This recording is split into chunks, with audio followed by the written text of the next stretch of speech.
Okay, today we'll continue with some of the questions left over from yesterday. First question is, why be so strict with Vedana? Isn't it possible to enjoy your positive feelings without being attached to them? The Vedana are the cause of losing the mind's naturalness. The mind's naturalness is lost due to the Vedana. The Vedana either lead to there being too much or not enough. And in this way, the mind's naturalness is lost.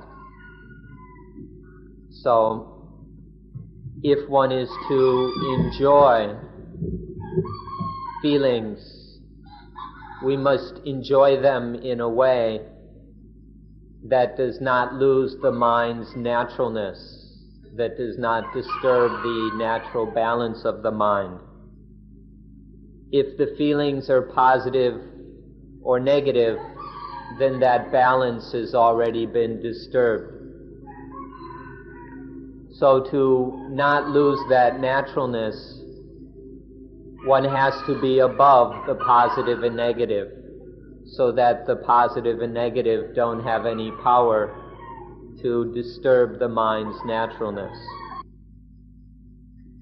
In Dhamma, or in the ways of investigating Dhamma, the absence of positive and negative feelings is still considered to be a feeling, the feeling that is neither positive nor negative. This is also a Vedana, and this Vedana is a way to help us get free of the positive and negative Vedana. And this then is a kind of happiness or contentment which is more subtle and far more refined than the positive kind of happiness. To live with the kind of Vedana which is neither positive nor negative is a far higher kind of happiness than with the positive kinds of feelings.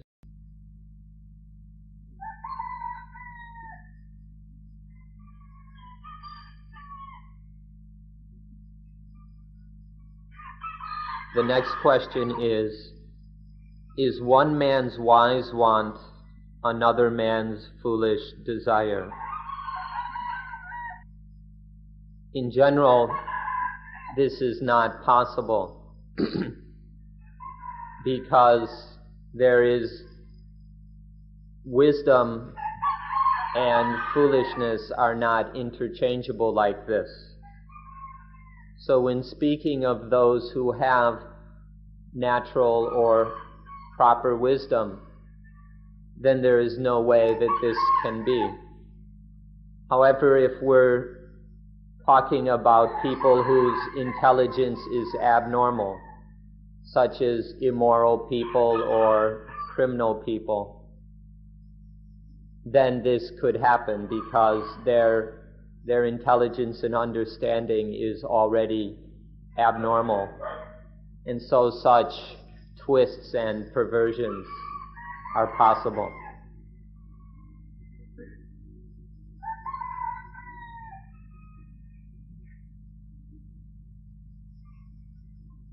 Next question. I experience anicca, so I understand it. I experience dukkha, so I understand it. I do not experience anatta. How can I know it and understand it? How to experience anatta? Regarding this subject, it's useful to consider that before the Buddha's time, there were quite a few people who understood the subjects of anicca, impermanence, and dukkha, or dukkha-ness. For example, the Buddha spoke of a teacher named Araka in a distant city who explained and taught impermanence as well as the Buddha himself. Now, it doesn't say in the scriptures where exactly this distant city is, but we think it might be Heraclitus, the Greek philosopher, who taught pantare, or all is flowing, everything flows, all is in flux. Heraclitus lived at the same time as the Buddha, and one of his central teachings was that of impermanence. So perhaps this is who the Buddha was referring to. Anyway, this is just one example that before the Buddha's teaching, there were many people who knew about impermanence and dukkha, but that anatta, or not self, was another matter, and it took the Buddha to make this known. And still, it's not so easy to understand. Impermanence and dukkha are relatively easy to understand, but anatta is more difficult.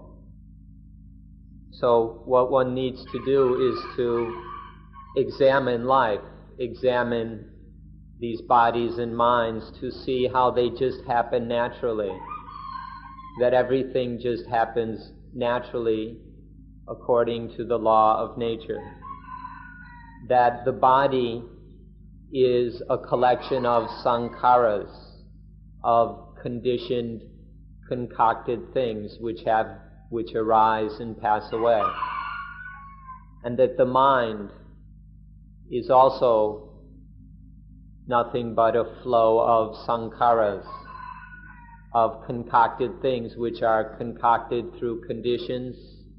They arise, perform some function, and then cease.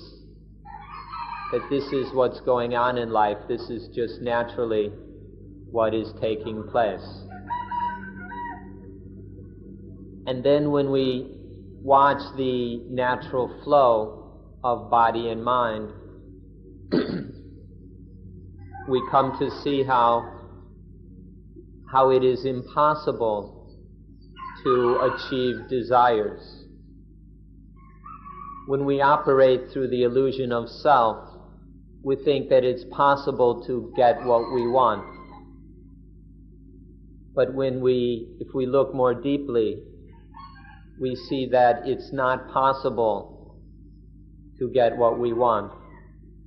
And this is the first level of understanding not self. To see that as these sankharas of mind and body flow onward, they don't listen to anyone. They don't follow the orders or commands of anyone. And so it's impossible for us to get what we want. To see this is one level of understanding anatta.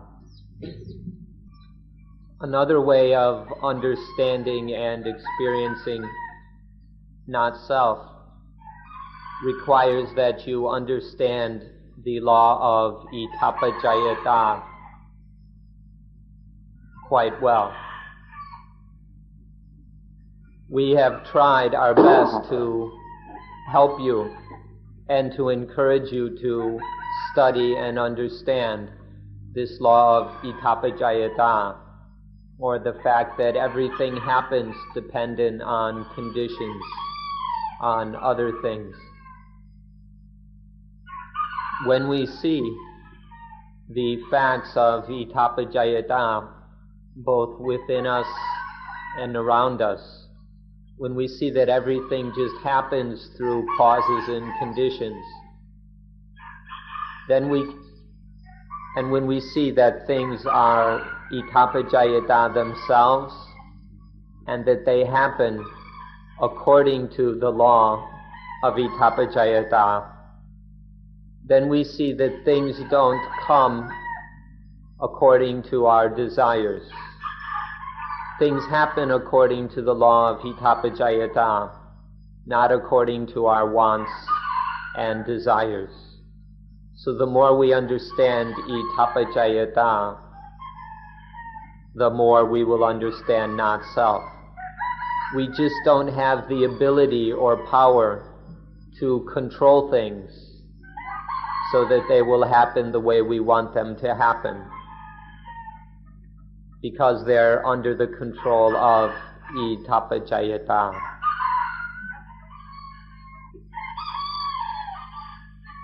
The body is itapajayata. The mind is itapajayata.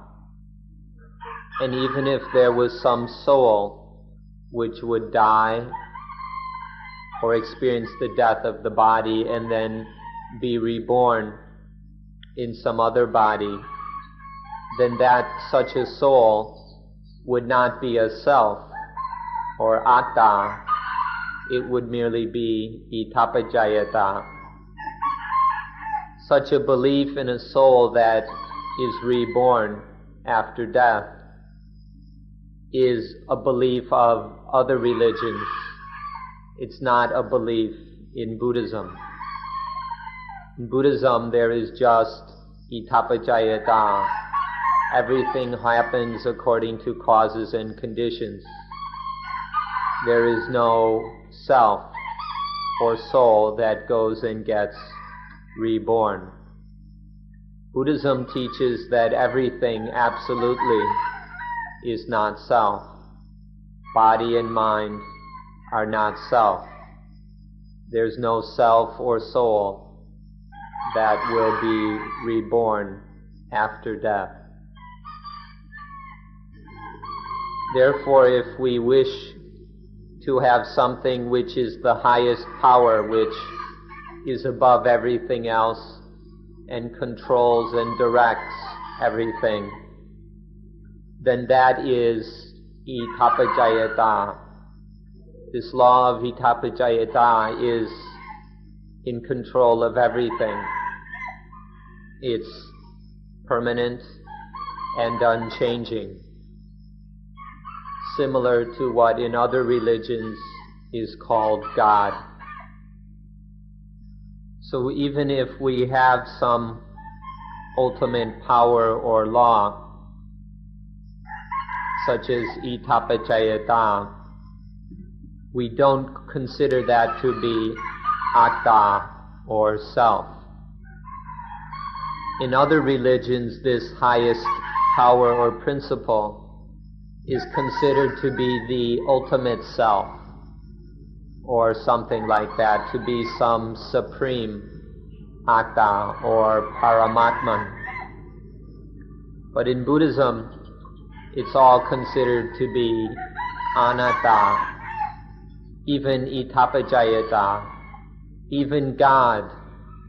Even if you wish to speak in terms of God, Buddhism will insist that God is not self.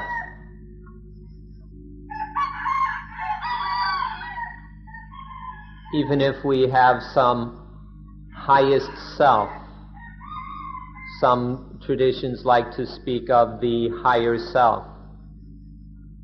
But no matter how high this self may be, we still insist that it is anatta, or not self.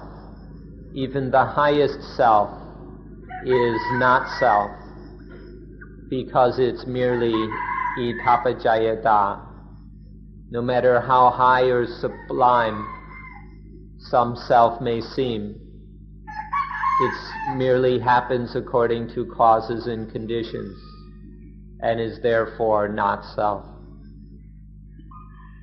If we have atta or self, then the thing which necessarily follows is attaniya, or of self. Once there is self, there are all the things of self or that belong to self. And then there are all these burdens. When there are things belonging to self, then there are all these things to burden and create problems for the self.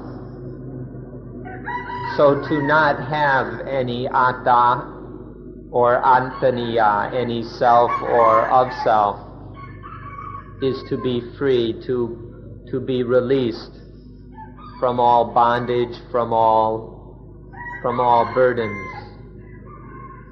This is much better. If this mind has atta, self, and attaniya, of self, then it carries a lot of burdens with it. This mind isn't free, it's not peaceful because of these burdens. This is because this world there are all kinds of things which affect and disturb the atta and attaniya. All these disturbances will then create problems for the self and that which is of self. And so the mind can never find any peace. But when the mind has no more atta or attaniya, then it is free. It's peaceful. There's nothing that can disturb it, limit it, or harm it. The mind which is free or void is the mind that perfectly knows or is enlightened to the fact that nothing is atta or attaniya.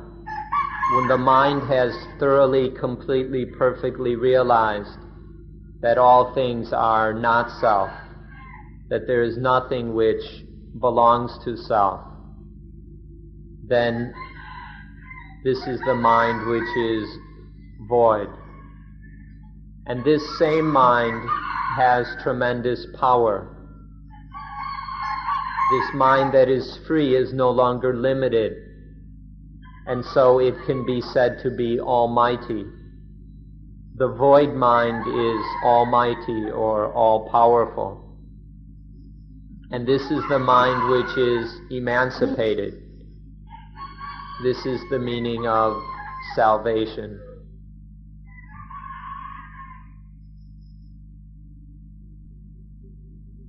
Next question. If Nibbana is outside of the khandhas, how can we know it? First, one needs to understand that there are two aspects of nature. There are all the things which are sankata, or conditioned, concocted things. All the things that can be affected, influenced, conditioned by things are called sankata.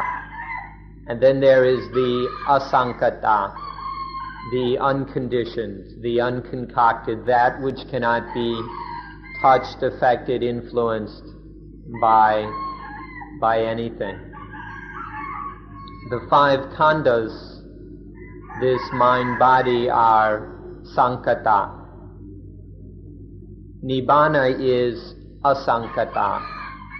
Nibbana is that which cannot be conditioned, affected, or influenced. It's beyond all that. So the problem is, how can the conditioned khandhas come to experience the unconditioned? The answer is that the khandhas must, or the mind here we can say, must be no longer concocted or conditioned. When the mind is not conditioned or concocted by anything, then it is able to experience that state which is beyond conditioning. When the mind is conditioned, concocted by things, then it's oblivious to the reality that is beyond concocting and conditioning.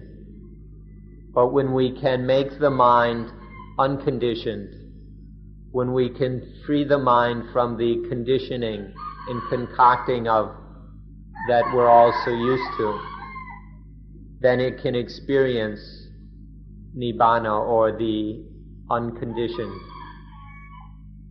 To speak in terms of a metaphor, we can say that nibbana is everywhere, always. However, so nibbana is omnipresent. But because our mind is covered with ignorance, the mind has no ability to experience or make contact with nibbana. Therefore, one needs to free the mind of the defilements, free the mind of desire, free the mind of attachment, so that when the mind is thus emancipated from all concocting, then it will be able to experience the reality of that which is unconditioned, namely nibbana. It's like a window or door. All you have, as long as the window is closed, the sunlight cannot come in. All you have to do is open the window and the sunlight will enter. You don't have to pull the sunlight in. Just open the window or open the door and it will enter by itself once we remove that which prevents it from entering.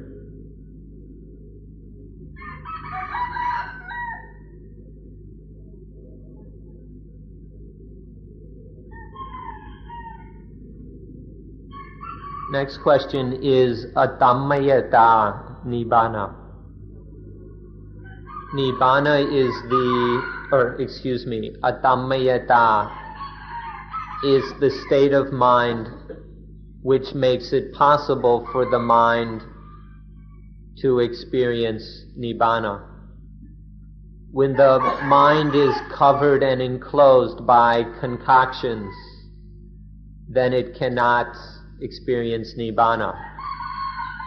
But when there is Adhammayata, that is the state of mind which is unconcocted, unaffected, uninfluenced by anything. And this state of mind then is the one in which nibbana can make contact. Nibbana can make contact with the mind which is not covered or enclosed. So therefore we do not say that Adhammayata is nibbana, but Adhammayata is the state of mind that makes it possible to experience nibbana. To put it more briefly, Adhammayata is the state of mind which is not concocted, bound, or covered by anything.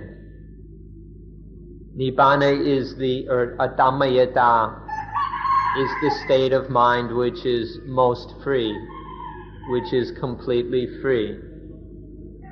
And so through Adhammayata the mind can make contact with nibbana. Another way to put it, rather metaphorically, is that Adhammayata is personal freedom, and that nibbana is universal freedom. Nibbana is the universal state of freedom that can be discovered by everyone. Just make the mind Adhammayata and you will discover that universal nibbana.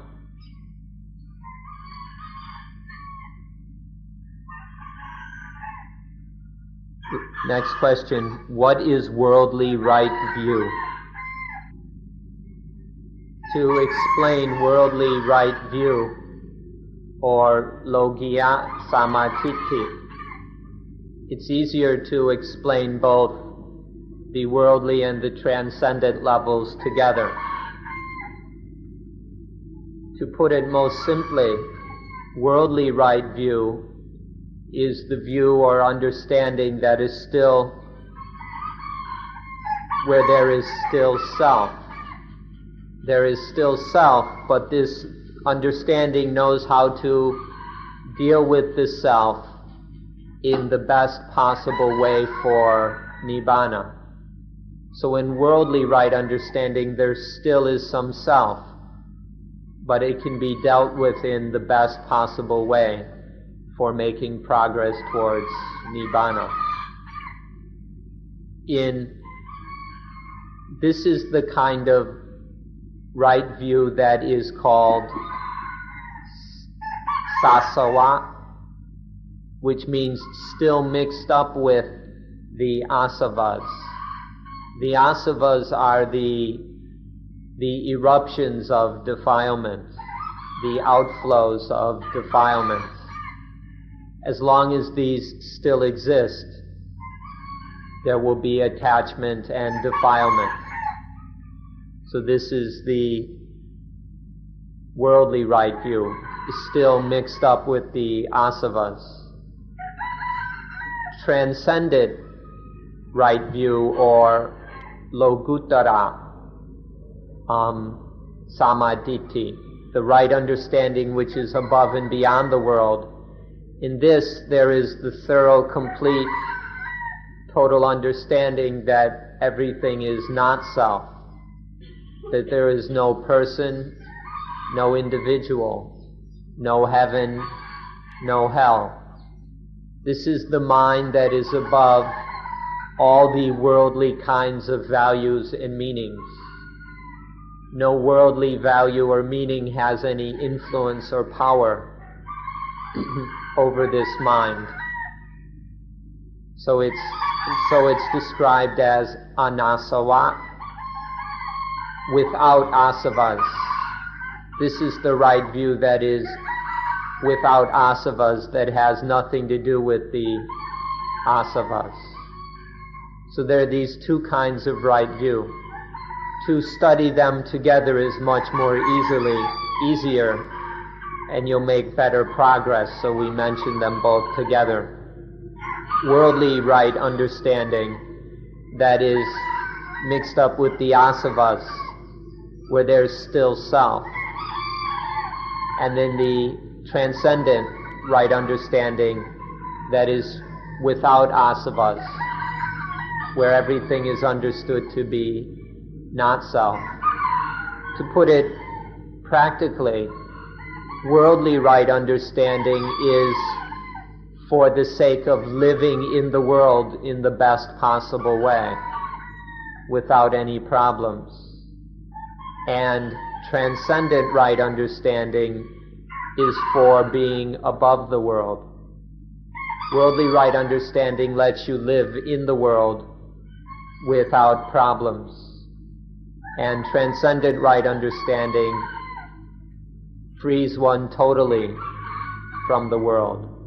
One is beyond the world in all respects. To make it even more simple, we can talk about the kind of peacefulness which is not ultimate, the peace which is not yet ultimate, which is still relative to this world. So, relative peacefulness.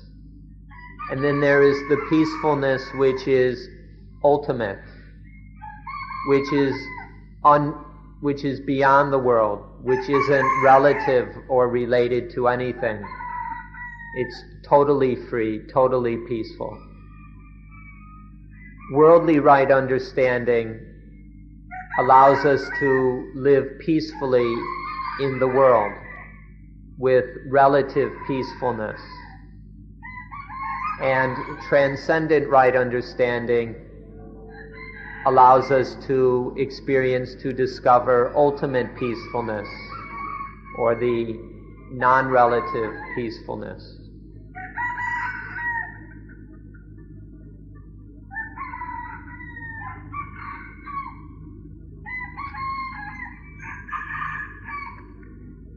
The next question is,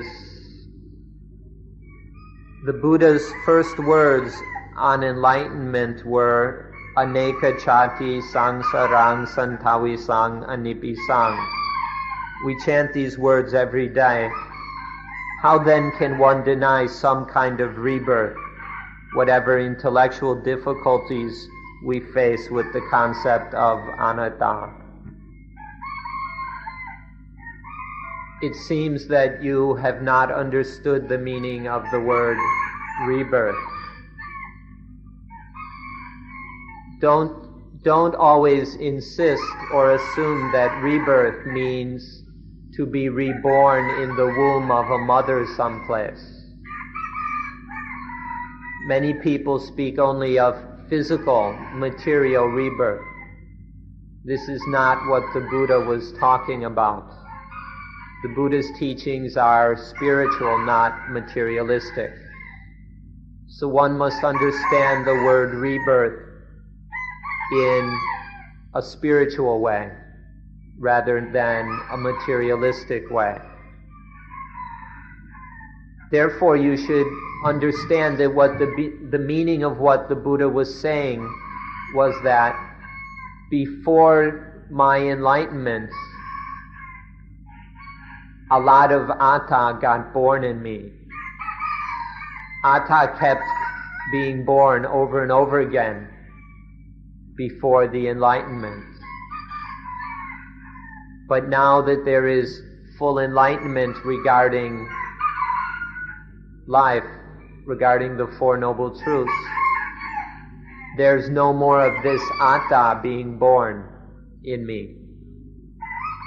I've torn down and destroyed all the causes and conditions by which atta can be reborn. So this is the kind of rebirth that the Buddha was talking about. The rebirth of self, of ego, of atta, through ignorance, desire, and attachment. We would never deny that there is such a rebirth. And this understanding of rebirth is not at all in conflict with anatta.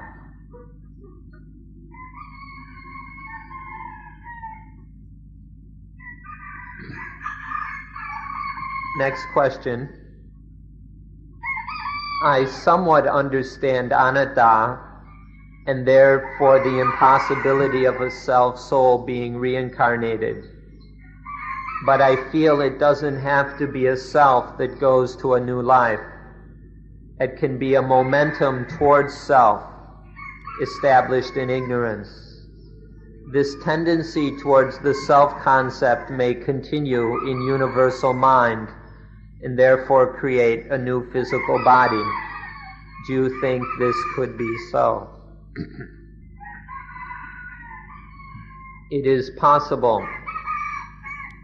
It's very possible that through all the many, many times that atta, that the self-concept has been born in our minds, that this will develop a momentum. That this momentum will be within what are called the anutsaya, the latent tendencies, which are kind of stored in the substratum of the mind. Through the constant birth of the self-concept of atta, this tendency towards atta, towards self, develops and grows stronger and then has a certain momentum. So this is possible. However, it's all merely a matter of itapajayata. The tendencies, the birth of the self-concept, and so on, are merely due to causes and conditions. They happen because of the law of itapajayata, and therefore it is all anatta, or not self. So these tendencies build up in the subconscious or the substratum of the mind and develops a momentum.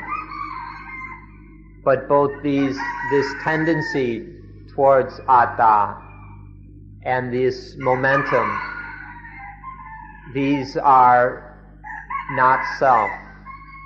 They should never be taken to be self, because they're just natures, just natural things happening according to the law of nature, the law of conditionality.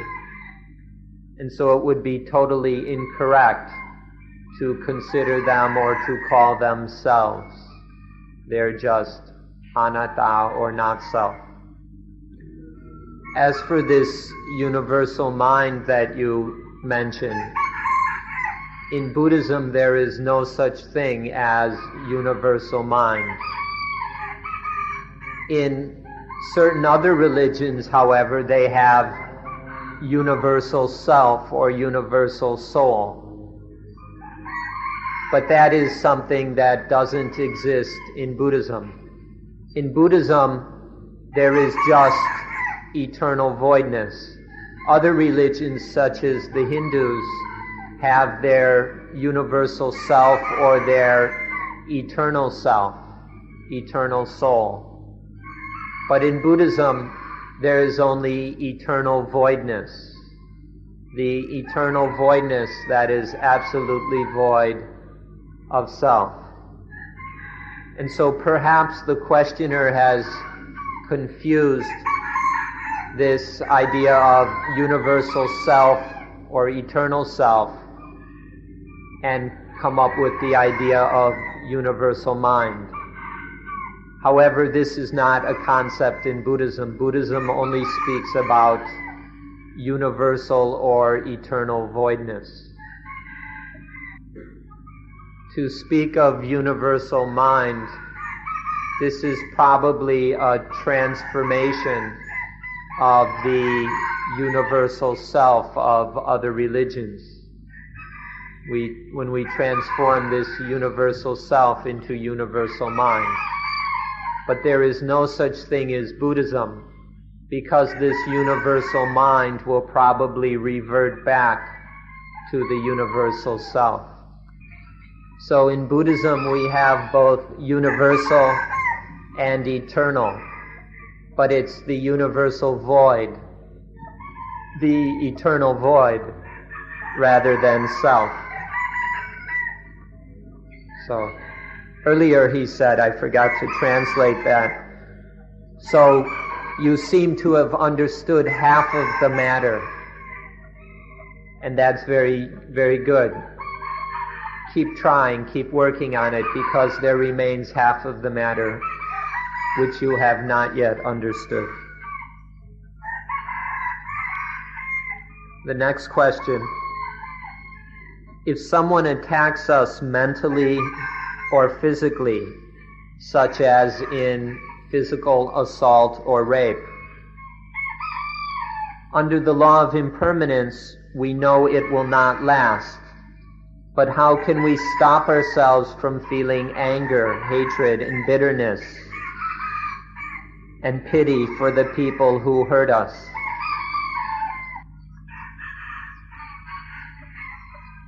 The way is to not have any self to be assaulted or raped.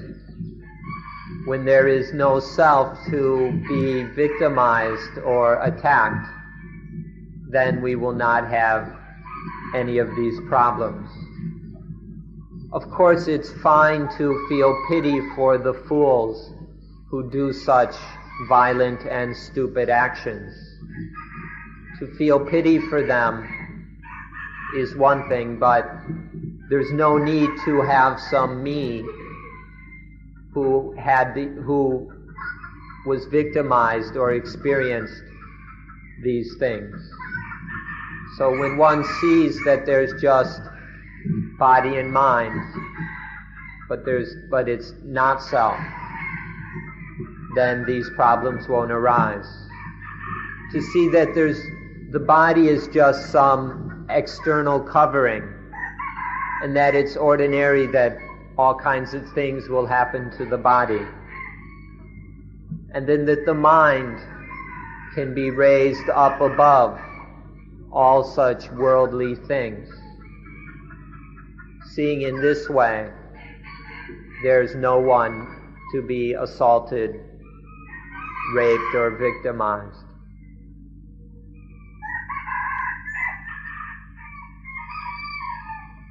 Do you have any comments on the quite recent killing of Thai monks in America? We don't really know what the facts of the case are, but as far as we know, it's all just itapajayata, and it has no more meaning than that for us. Merely itapajayata. Next question. A newborn knows nothing, and yet a baby may laugh at a toy rattle and cry if it is taken away. Buddhism would call this attachment, the self, but I regard it as nature, like a dog with a bone. Please explain.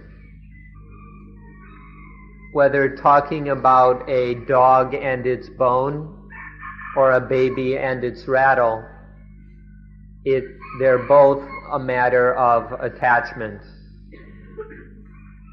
That the dog clings to its bone or the baby to its rattle, this is a matter of attachment. But it's only attachment or upadana on a very basic level. But still, once there is attachment, then when one gets what one wants, one is glad, and when one loses it, one is sad. And so because of this attachment, both the baby and the dog must experience gladness and sadness.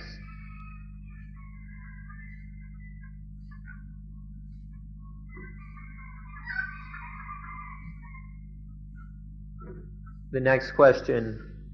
Can you explain more about walking without a walker? Has it the same meaning as a self that is not self? Listen and figure out for yourself whether the two are the same. When there is walking with a walker, when there is the one who walks, then there is the desire to walk, and there is the desire to arrive. And then there is the gladness and sadness of arriving or of meeting obstacles while walking. When there is walking without a walker, there is just the body and mind walking naturally, without any concept or even a feeling of some me who is walking. Instead of the me or the walker, there's just mindfulness, correct understanding, and sampajanya, the immediate application of that understanding. So there's just walking. Everything is Dhamma. The mind, the body, everything is just Dhamma because of this sati, mindfulness, and panya, wisdom. So there's no walker. So these are totally different. Walking with a walker and walking without a walker are totally different. One is walking with desire and attachment. The other is walking with mindfulness and wisdom. With one, the mind is still disturbed by positive and negative events. In the other, the mind is totally peaceful. The walking without a walker, there's just no way that there can be any dukkha. The mind is free. Now, regarding the self which is not self, that is one meaning. But this walking without a walker has the meaning of just the mind. There's just the mind with wisdom, which is not self. One is the self which is not self. But now we're talking about the mind which is not self. This is a way of practice. This is a lesson that for understanding anatta.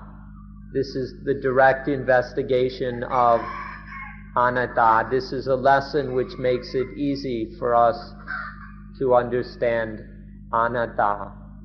And so there is a difference between the self which is not self and walking without any self at all. Please extend the meaning of this till it becomes doing without a doer.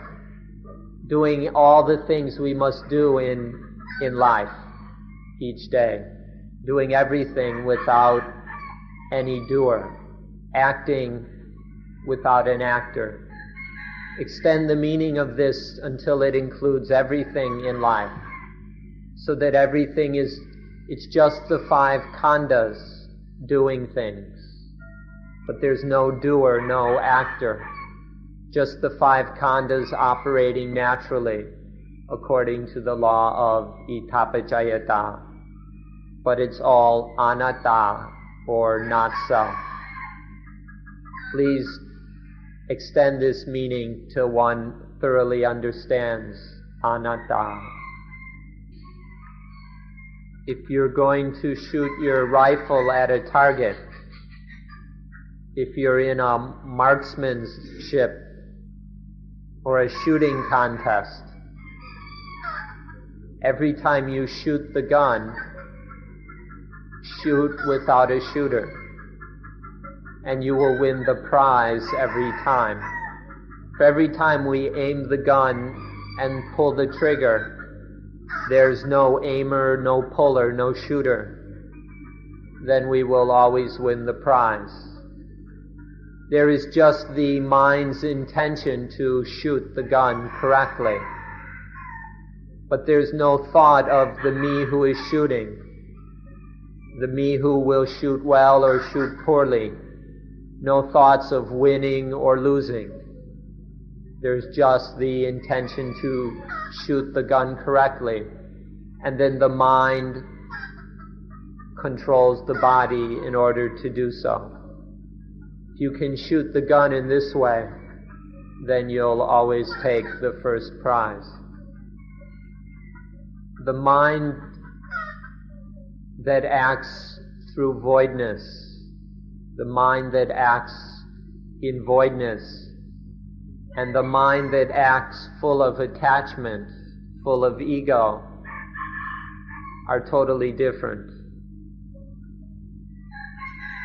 One should study this difference between the mind that is totally free and void of self, and void of things belonging to self, and then the mind that is full of desire, attachment, and ego.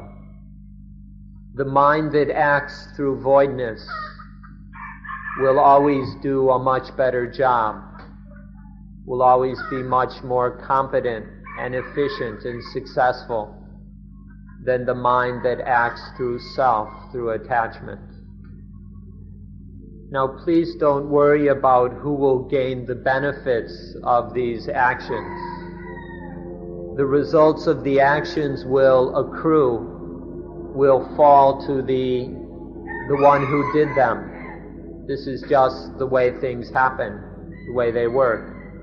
Whether acting through voidness or acting through attachments, the fruits and results of the actions will accrue to the one who did the actions.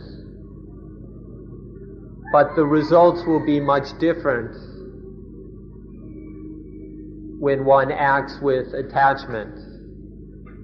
When one acts through voidness, then there's no complications, no busyness, no confusion. The mind is peaceful, and so the action is most efficient and successful. But when acting through attachment, things get complicated, confused, busy, stressful, and things aren't at all peaceful. So the results will always happen to whoever does the action. But the kind of results will differ according to how one acts. It's always wisest and best to act through voidness, to act without an actor. This way of acting is what we call Buddhist art. The art of Buddhism is not the paintings and statues and all those things. The real art of Buddhism is the art of acting without self, of acting without attachment, the art of voidness.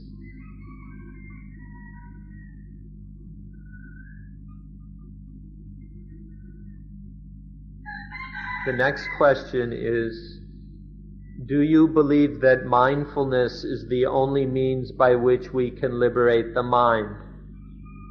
That is, are enlightened Buddhists the only truly wise and happy people in the world?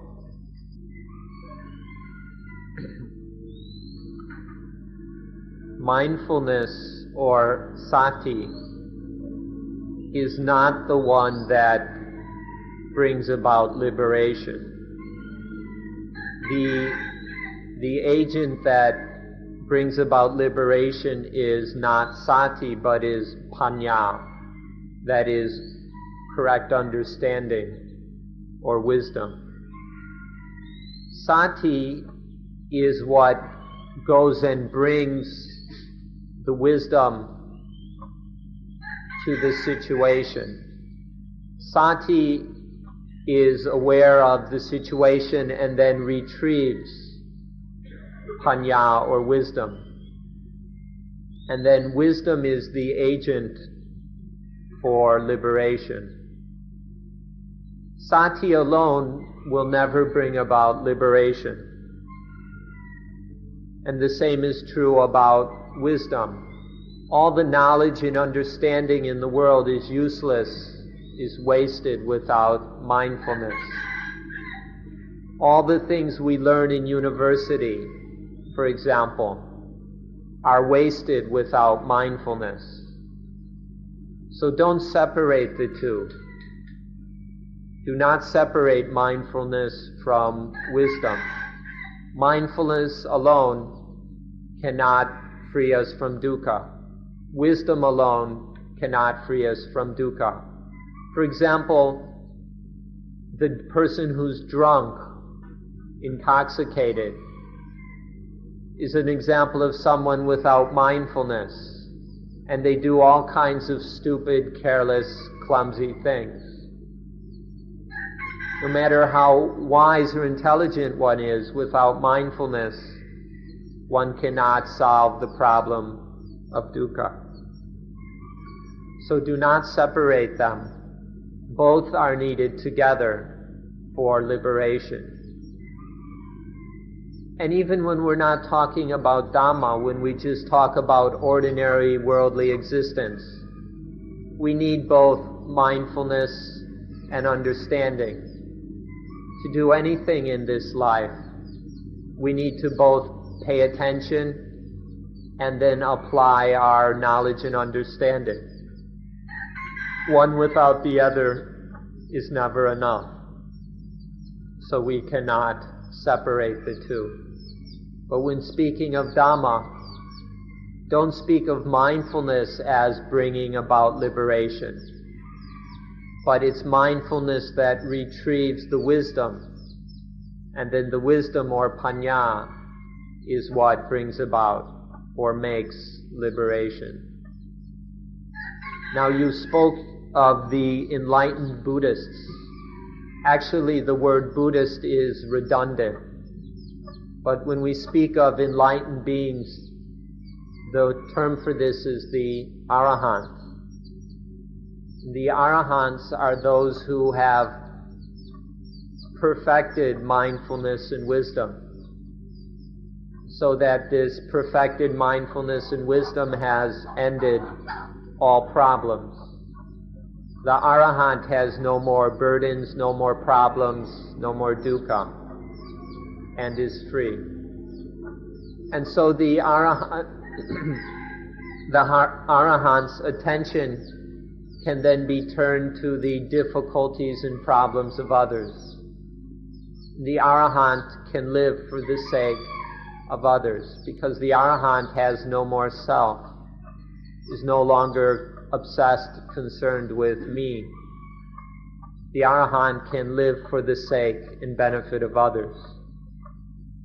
So the Arahant's life is the most useful kind of life, because it is the Arahant has accomplished the highest personal benefit and purpose, and then is also able to dedicate her or his life for the sake of others.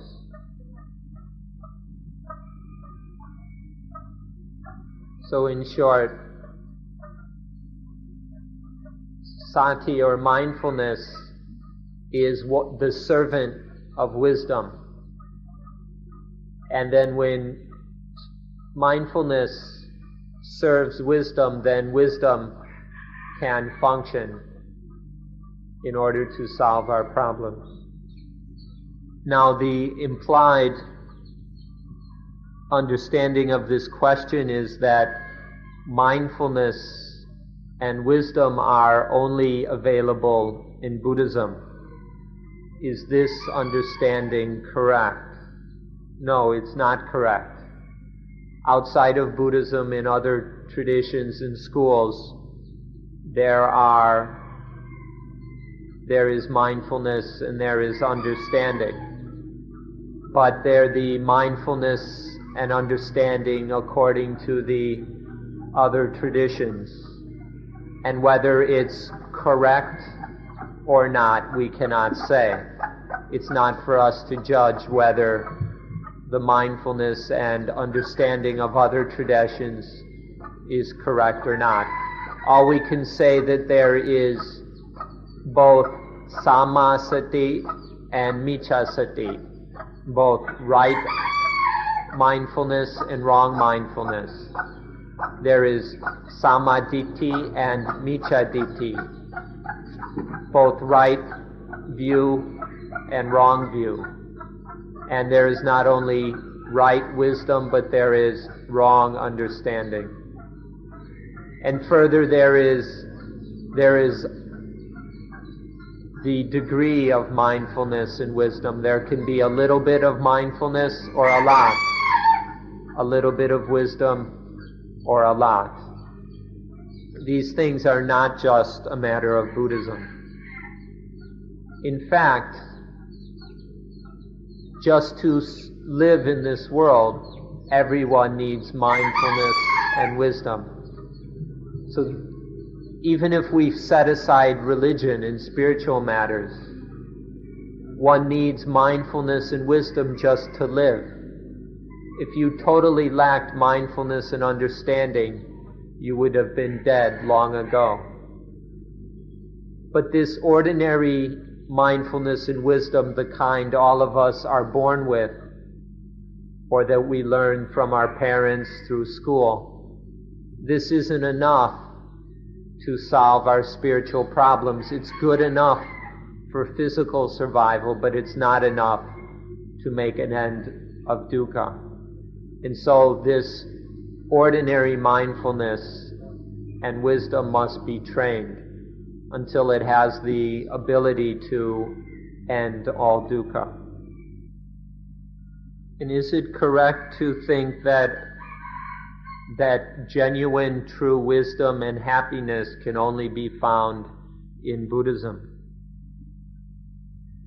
In response to this, one needs to understand that the understanding of what dukkha is and the understanding of the way to end dukkha will depend on the different inclinations, experiences, and understanding of people.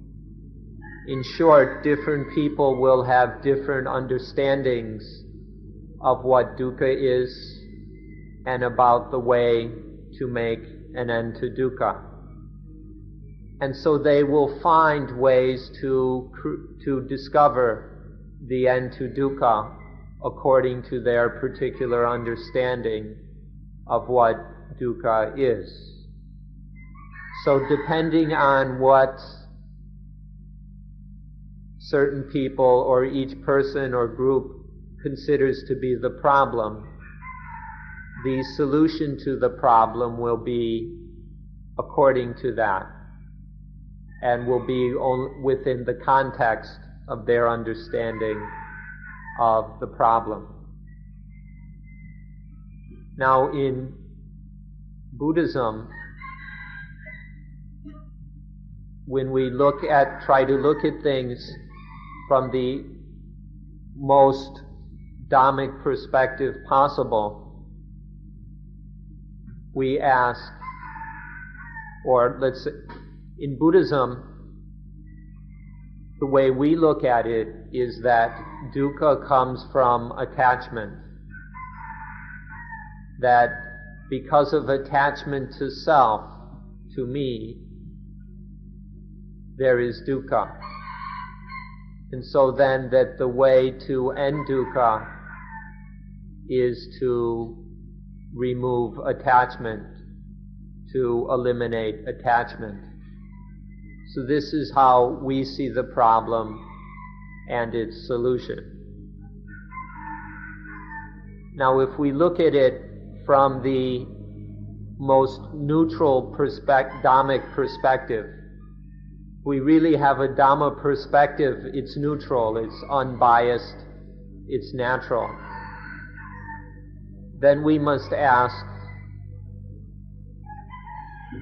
what dukkha is there which is higher or more basic than the dukkha of attachment? What dukkha is there more significant than the dukkha of attachment? And then, what quenching or ending of dukkha is more complete and more total than the removal and quenching of attachment? Now, please don't use this in order to compare different schools, sects, and religions. This is not at all our purpose. We're not trying to compare, because that will just lead to atta and attaniya. If we compare, then there will just be, well, I am like this and my way is like this. And this will just create more dukkha. Our goal is not to make any comparisons. Our goal is simply to eliminate all dukkha, and therefore to eliminate, to quench all attachment. And from our understanding, the best way to do that is through the understanding of not self. Now, if they don't have the wisdom or intelligence to understand this way of quenching dukkha, well, then they won't be able to apply it. They won't be able to use it. If their understanding is that dukkha comes from heavenly beings, from angels or whatever, or that dukkha comes from God, well then they must solve their dukkha by praying or bribing or whatever these heavenly beings or God to take away the dukkha. If that's their understanding, then they must use the approach appropriate to that understanding. Or even on a more crude level, if they think that dukkha comes from spirits and things, well then they must give offerings and bribes to the spirits so that the spirits will not create any dukkha for them. So one shouldn't be asking which way is better, because that can't be answered absolutely or unequivocally. One should just say which way is appropriate for whom. Which way of quenching dukkha is appropriate for each person. Which way of understanding is appropriate for our level of intelligence, for the degree that our mindfulness and wisdom has been developed. Finally, so you have endured 2 hours of a number of difficult Dhamma points. But one thing we'd like to mention, that it is apparent from the questions that you have asked that your understanding of Dhamma is pretty good. That these questions show that you have understood a number of Dhamma points, that you have a pretty good understanding so far, and that if you keep studying, keep practicing, then your understanding will develop and grow even further. So we hope that you will carry on with what you have begun. Your understanding is already quite good, and we hope that you will continue developing it until you are successful in solving all the problems in your life, until you can eliminate all dukkha from life.